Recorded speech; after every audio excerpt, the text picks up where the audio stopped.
Welcome, welcome. We are now going into game one between ESC.GoOdy and Dignitas.NaNiwa. We see the GLHF from GoOdy, who's spawning in the bottom left as the blue Terran. This is Tal'Darim Altar, one of the biggest maps out there. I personally think it is the largest feeling map in the entire map set. Dignitas.NaNiwa spawning in the top left. Now, of course, I want to justify that statement just a little bit because there's so much ground space on this map. It means that there's a lot of room to maneuver around, a lot of funky counterattack paths, a lot of expansion spread out on Terminus. There's just so much spread out, wide open space. It doesn't quite feel as big. So this definitely means that GoOdy's going to have a little bit of a struggle bear mode action when he's trying to do some of those factory pushes. And one thing about Tal'Darim Altar that I think a lot of newer players don't realize, especially with the Korean-style maps, is that the natural for each base, it's not kind of done in a circular motion. All the naturals do point towards the center of the map, which can play a huge role, because some of the other maps out there, especially the large Korean maps, the naturals kind of go in a clockwise or counterclockwise, rotation, and so that means that judging on the spawn location, your natural is closer or further away from your opponent, which can dictate it can kind of limit your builds in some ways, just because that rush distance will be slightly shorter. But on this map, since they are all pointing towards the center, I think that that's going to leave the options open for both players to go for whichever build that they had originally planned for. And so you can see GoOdy right now going to be walling in a little bit here at not at the outside of the natural, but right at the choke between the natural and the main. Yeah, I think that's an extremely important point, the fact that those naturals are by the center, because you know how every single Terran analyzes balance on a map? He just looks at it and says, could I put a tank here? What about here? Do tanks go here? Can I hit things with tanks here? And on this map, you just put tanks behind the expansion, and look at how balanced that feels for Terran. So it means that it's going to be an important pressing point for GoOdy to gather up enough tanks to make that move towards the middle. That's really the key piece of terrain, is past that Xel'Naga watchtower. Protoss is going to try as hard as he can to prevent Terran from reaching that Xel'Naga watchtower, because once the Terran's past that, it's just a slow skip to that natural expansion that we know Naniwa is going to be valuing so highly in this match. And also, I remember back in the Brood War days, you mentioned the being able to siege the natural from the low ground. That was always a talk of balance in every single new Brood War map that would come out. And I think it's similar in StarCraft 2, but not to as much of a degree, because Protoss can kind of do something similar. They can use Colossus and things like that in Blinkstalkers to try and harass that as well. They cannot hit the mineral line as much as those siege tanks can. But considering that GoOdy is known for a mech style of play, I definitely think that sieging the naturals and the third base as well is definitely a possibility, as no surprise here, we do have GoOdy throwing down his factory right now, and is also just rallying a couple Marines outside of the natural just to deny any sort of scouting. Doesn't want him to see if there's an expansion or anything like that. Ooh, we do see the explosion of the SCV in the main. How tragic. What an absolutely miserable experience to be a scouting SCV. That really is probably one of the toughest jobs in the world, to just see something with a giant laser beam chasing you, and your instructions are keep going in circles. You'll see something eventually. How yeah, we also we do have the Stargate there. Well, I'm not sure if the SCV that got hacked down saw it. No, he did not see the Stargate, so GoOdy doesn't know that there's a Stargate. Sean, do you think we're going to see Void Rays out of this, or is it going to be 4 to 5 Phoenix for any sort of harassment? Naniwa definitely, I think, is going to be going for the Void Rays. We see him do that a lot in his earlier games. We're seeing him save up, it looks like, just the right amount of money to be able to do that, and it looks like, oh no, it's probably going to be a Banshee play from GoOdy that's going to make it very difficult to deal with that. And hey, who's Captain Wrong? Who has two thumbs and is totally wrong? Yep, pointing to myself. There's the Phoenix coming out for Naniwa. Yeah, and the starport in GoOdy's base also going to be lifting off, switching out that tech lab, and should begin the Banshee right now, starting off with that Banshee cloak. One Hellion trying to slip by in the main base of Naniwa, not going to cause anything. He did, however, roast that Stargate for 8 damage. And there we see immediately the cancel on the tech lab. There's the Viking coming out. And if you're GoOdy, you're going to feel a little bit uncomfortable at this point in time. I mean, your entire tech structure was created so that way you could get the cloaked Banshees out to do the harassment, put a little pressure on, perhaps get an expansion up in that time. And now all GoOdy's doing is getting a Viking to shoot down a Phoenix. So his entire army is 7 Marines and a Viking. That's a way overly defensive play. We see the late command center going down. Naniwa's now natural nexus is just getting started as well, and more Phoenixes continue to be churned out. There's that Viking arriving right now, and it's going to land. Oh, lands just in time. Very, very nice little response. Yeah, keeping in mind that the Phoenix can pick up a Viking if it's on the ground. However, there is a nice little handful of Marines here, as the third Phoenix is going to be showing up, and usually a Protoss player will stop at around 4 or 5 Phoenix because you can't beat your opponent with just Phoenix, and the longer that NaNiwa holds on to these, the better, because if GoOdy continues to produce siege tanks, which you can see siege mode on the way right now, you can use them to pick up those siege tanks once it comes down to the bigger battles.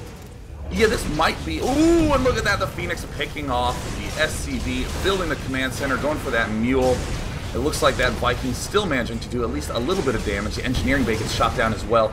This style of play may have been specifically prepared for just GoOdy. Like you said, Phoenixes are amazingly potent against those tanks. We even see NaNiwa doing a couple of interesting decisions. Getting the robotics facility before a second gateway. We don't ever really see the 1-1-1 from Protoss. One gateway, one Stargate, one robo facility, but NaNiwa busting that out, instantly getting the robotics bay. And keep in mind, Phoenixes plus Colossus, very good for putting pressure on that natural. You try to siege a tank up right there to repel Colossus by the natural expansion. It gets lifted by the Phoenix. Very, very well thought out play by NaNiwa. And this is exactly how you start going 26-2 at an MLG event. Yeah, absolutely. Definitely have to emphasize that for people watching it on YouTube. NaNiwa recently going 26-2 against a lot of top names that players are familiar with here. So it's going to be, keeping an eye on GoOdy. How well has he prepared for this playstyle that NaNiwa has shown us at MLG? Right now, you can still see more Marines, more Vikings in the main base. It's going to be very crucial for GoOdy to keep these Vikings alive, just because he does not have an add-on on his starport to produce them very quickly. So he needs to make sure to hang on to those. And now just lifting off the starport and starting to construct a factory here. So I'm going to assume this will be for additional siege tank production, but we also have an armory there, Sean. Do you think we'll see Thors? I mean, there's no doubt in my mind he'll be eventually getting Thors, but at this point in the game might be a little bit too much of a defensive play. That always concerns me. We see those Phoenixes continue to harass again, and the Vikings there repelling. And I always love to talk about how your units transition into later stages of the game. I mean, if you're getting tanks to defend, that's a great unit to get to defend with, because later on in the big push, those tanks are guaranteed to help out. But think about the Vikings. How are those really going to be helping a lot in the mid-game? Incidentally, NaNiwa is getting the Colossus, but you're still not going to have that enormous Viking count that you need to be able to battle against those Colossi. So these Vikings have almost a purely defensive role, and a very defensive role for just a short period of time. So it's a little bit of a lost money investment, and we see in that counting station, look at that, 92 food from NaNiwa to 62 of GoOdy.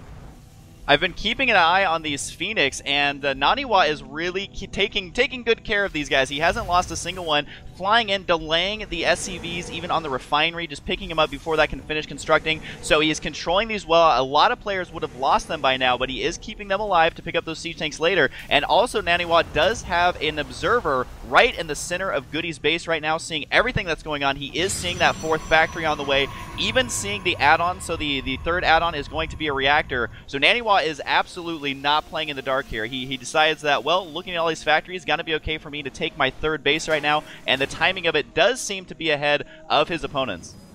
Now keep in mind, GoOdy did lose yesterday in the North American Star League to some pretty crazy games against Cats. And now keep in mind that GoOdy also did manage to defeat Nest-T.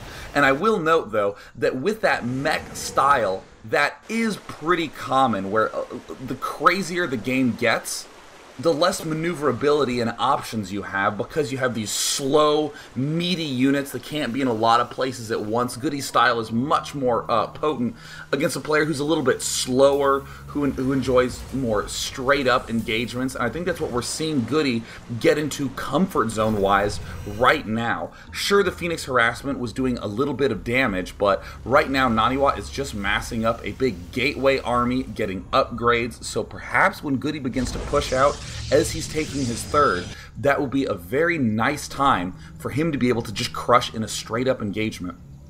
Yeah, and looking at the supply counts, it is going to be 128 for NaNiwa and 109 for Goody. We also have a Dark Shrine on the way. Do you think that as the game progresses further, is it more comfortable for a Protoss to sit back, or is it more comfortable for the Terran just to get a giant 200-200 army? Like, who is going to have to eventually move out and attack first? I really think that it's going to have to be the Protoss. I mean, as Protoss, you always have opportunities to, like, you know, snag some extra expansions. And you can continue to get a ton more gateways, so resources aren't really going to be the biggest problem because gaining map control is so easy. However, if you're in Goody's position, because your 200-200 tank army is so potent, you almost want to get in a situation where you are maxed and have a lot of extra resources. So if you're in NaNiwa's position, the real goal is to not let Terran get a fourth. Maybe you can try to not let him get a third. It's kind of hard to prevent him from doing that on this map. We're seeing NaNiwa begin to move out. Again, that key Xel'Naga watchtower where all his units are hanging out. So essential that he maintains control of that. And now it looks like the first push may be happening right at the natural expansion. Both players do have just +1 attack finish for their army. Second +1 added onto that for the Protoss here. It is about halfway completed. So we'll see if he decides to move in before that finishes. He may try and abuse the high ground here. That's exactly what he's doing. The Colossus, of course, can see up cliff and will take out that gas. So that is going to reduce the amount of gas. And when you are someone who is sitting on 4 factories and 2 starports, you definitely need every single geyser you can. You can see the expansion for Goody just now getting saturated down in the bottom center-ish area. Does not have his gas down there, though, so he's quickly trying to rebuild the geyser at his natural as he absolutely needs it. The supply count's going to be at 167 to 157, and I think that NaNiwa is going to agree with you, Sean. He's going to try and prevent Goody from at least securing a fourth, maybe try and punish this third as his map presence. He does have full map control, and more Zealots warping in. Zealot Legs is done as well. And now look at how cautious Goody is being in a brilliant way. He's not putting tanks to defend that refinery. He's just going to be relying on those Vikings to defend that natural expansion refinery. But it looks like NaNiwa has abandoned that plan altogether and is going to try to punish the third. Very cautious positioning here by Goody, pulling all the SCVs back, trying to draw everything into the tank line, and it's going to work. But look at the macro from NaNiwa. Huge numbers of units, but with that Viking count so high, he is ripping apart these Colossi. More tanks from Goody stretching all the way back, and it looks like NaNiwa's entire army is going to completely evaporate. Amazing defense right there by Goody, but keep in mind, NaNiwa still has the kind of lead that he wants. Look at the worker count, 51 SCVs to 68 probes. Killed a lot of workers right there. NaNiwa taking a fourth base, has to be a little bit careful because his fourth is being harassed by a Hellion. However, NaNiwa has an insane amount of production structures and can begin replenishing very quickly. So it looks like NaNiwa knows that this is a key time. He's going to go ahead and make a push through the center of the map. There are 3 DTs in the center here. It looks like Goody may not be prepared with the scan. NaNiwa wisely separating his units. And what I like about this is he waited until his army was pretty much non-existent to make these DTs. He didn't attack with these DTs, really just trying to delay the push as long as possible. You'll want to keep an eye on those 2 DTs kind of sneakily moving around towards that third base. And I don't know if they're going to be able to do too much damage there as missile turrets are being thrown down by Goody here to prevent them from causing any sort of massive damage. But I do want to mention, if you guys did not see it, the Hellions do have that blue flame upgrade, so that is going to be very potent not only versus the Zealots, but also if he can catch any transferring probes or run them into the mineral lines at either the natural or the third or fourth base. You can see 3 of them moving up right now to that fourth base, wanting to do just that. And there they are catching all the probes. Oh, NaNiwa is going to lose so much economy. More probes there to join. Goody delighted to get some of the free. Amazing final shot. Picking off a giant wad of probes on the retreat in that unit counting station. Wow, Goody now 12 workers ahead. And honestly, if you're in Goody's position after a win like that, you're going to be content to just count to 10, push out, and know you're going to have a huge lead.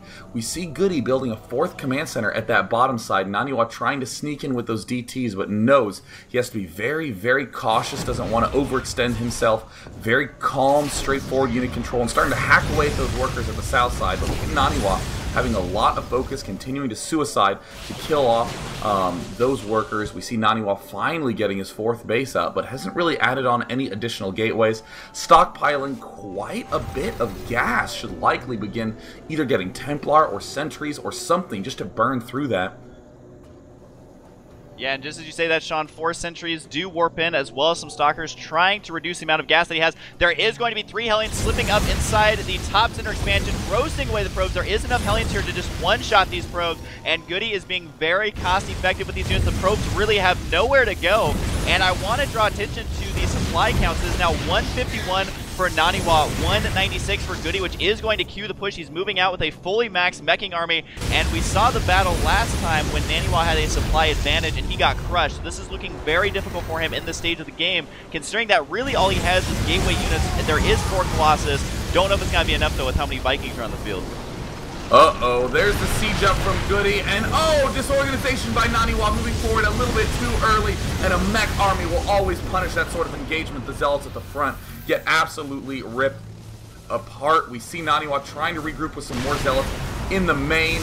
Does NaNiwa have a solution to this style of play? Those Vikings dealing massive damage to tanks, just sieging up by the natural, and this is the point that NaNiwa did not want to let GoOdy get to, just past that center Xel'Naga watchtower. And look, oh no, at the third base, we see the Blue Flame Hellions starting up and just screaming through all those probes. More Zealots warping in to try to defend, but the natural expansion from NaNiwa is likely going to fall. There's the second scan from GoOdy, trying to just double check up on his opponent. That 4th command center at the far bottom of the map is done. The 4th base has Blue Flame Hellions in it, almost no mining anywhere from NaNiwa. Now the Vikings move up, picking off the Colossi. The Thors and Hellions pull back to the tank lines, trying to hit from all sides, but it will not be enough. NaNiwa just running out of steam here. 71 supply to 162. There's going to be the GG. GoOdy taking this very convincingly. I definitely would say that the major turning point of this was when NaNiwa tried to move out and the battle just did not go into his favor. He had a lot of charge lots, and unfortunately, when charge lots are on top of the Thors, the splash damage from the siege tanks not doing that much damage to his own Thor. So it just seems like after that attack, he wasn't able to quite claw himself back in, and really the Blue Flame Hellions, I think, sealed the deal, killing all those transferring probes. Only 4 or 5 probes made it out of what looked like 30 or more, and then, yeah, able to get maxed out way before his opponent after that. It's kind of interesting the way that mech looks. You end up with an army that can't really do much for a long time. You feel, I mean, you definitely looked vulnerable in GoOdy's position. You heard me talking about, only 3 Vikings at the start of the game. How's that going to help you put any pressure on your opponent? And then we see GoOdy just defend, and then the instant one attack happens that doesn't work so well for NaNiwa, GoOdy suddenly has a huge amount of pressure just rushing towards NaNiwa. I mean, even before any of those units moved out, NaNiwa had that feeling of, oh gosh, if I don't get maxed quickly enough, I won't be able to hold off the first attack that GoOdy's going to make. And then the Blue Flame Hellions make the Protoss' position feel so fragile. Really, even if NaNiwa didn't make some sort of blunderous attack at the south end, those Blue Flame Hellions are always there to keep the Protoss player in check. I mean, 3 Hellions is just 300 minerals in the mid-game, and yet it can completely decimate the amount of workers that you have at an expansion. So that does mean that, NaNiwa is going to have to really be on his feet, and in a sense, Tal'Darim Altar might be one of the harder maps for NaNiwa to open with, because now, he has a little bit more comfort in these constricted maps dealing with those Blue Flame Hellions, but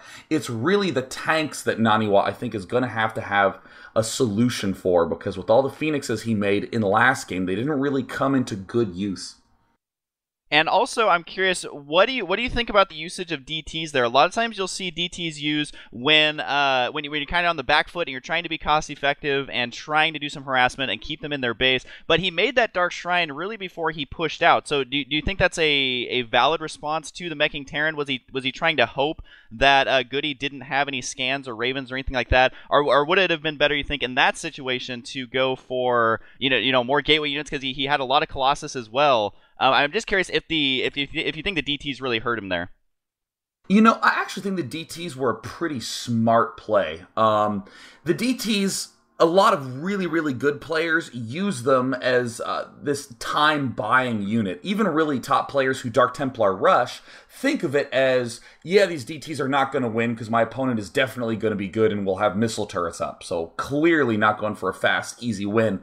However, it will mean that the Terran can't push me until he has a Raven, which means he'll have a smaller amount of units. So actually what we ended up seeing from Goody in that game, that when the DTs popped out, Goody was trying to push towards that essential left Xel'Naga watchtower, but one DT just made him pull everything back, and he had to wait until he had that Raven. So it did help NaNiwa buy some time, but, you know, when you're 70 food behind, it's kind of hard to get back on the good foot as NaNiwa. After NaNiwa lost all those units at the south end, the only way he could have hoped to come back is if he already had 4, 5, 6 bases running and could re-macro to maxed immediately. Either way, it really just goes to show you that Goody, who seems to be playing so passive and seems to be playing so defensive, you can get over-eager against his style and want to try to break it, when really that's what Goody's going for the entire time. And I will still stick with my theory that the center 3 maps are what Goody really needs to win on, because those are the ones that are going to be really nice for mech. But as we've seen, Goody's already won game 1, so I do think that Goody is going into this series with a whole lot of promise. Yeah, and also the next map, just so people can see, is going to be Crevasse.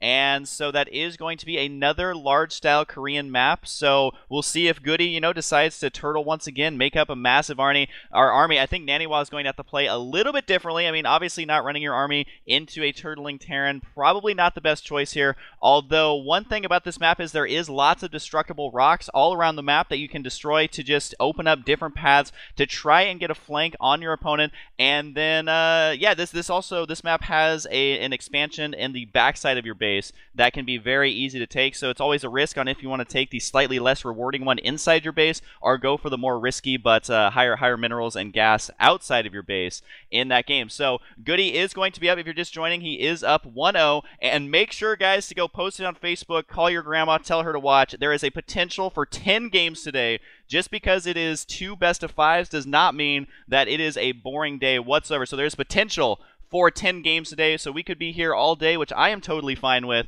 as we're going to be transitioning here into the next game. So do you have any closing words? I won't cut you off this time, Sean, with my terrible segue into the commercial break. Oh, that was so awesome. That's right. For any of you who didn't know, when Husky stopped talking before we started game 1 and it went straight to the commercial, during that whole commercial, I was talking and pumping up, and the Team Liquid admins just let me do it. And then when I was done, they were like, yeah, none of that went out. But that's okay, because I'm prepared. All right. All right. Husky, let's get ready for game 2 between ESC's Goody and Dignitas.NaNiwa. Goody currently up 1-0. Can the 26-2 Protoss from MLG make a comeback? Let's see heading into game 2.